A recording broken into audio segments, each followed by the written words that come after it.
চালাক বৌমা। কই গো ছোট বৌমা, এদিকে এসো, তুমি একটু হাতে হাতে কাজ করবে। মা ডাকছে কেন? যাই যাই। না না, বাইরে যাওয়া যাবে না, বাইরে তো অনেক কাজ। গেলেই মা যে কোনো একটা কাজ ধরিয়ে দেবে হাতে, আর আমি এত সুন্দর সেরেছি, আমার শ্বাসটাই তো নষ্ট হয়ে যাবে। না না, কিছু একটা বাহানা করতেই হবে। মা, আমি একটু পরে আসছি, আমি এখনো রেডি হইনি।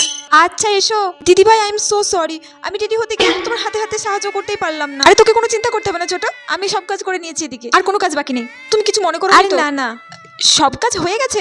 না, আরো কোনো কাজ বাকি আছে দিদিভাই? আরে এই তো পিসেমশাই একটু চা খাবে বললো, আমি একটু চা করে দিয়েছি। সব কাজ হয়ে গেছে, তোকে কোনো চিন্তা করতে হবে না, তুই বস। আর মাকে একটু বলে দিস তো সব কাজ হয়ে গেছে, ঠিক আছে? ঠিক আছে। আমার চালাকি তো কেউ ধরতেই পারবে না, আমি তো কোনো কাজ করলামই না। এখন শাশুড়ি মার কাছে গিয়ে আমি ভালো সাজবো। মা, আমি আর দিদিভাই মিলে সব কাজ করে নিয়েছি, আপনাকে কোনো চিন্তা করতে হবে না, আপনি ওই দিকটাই দেখুন, আমরা এদিকে আছি। আচ্ছা ঠিক আছে ছোট বৌমা।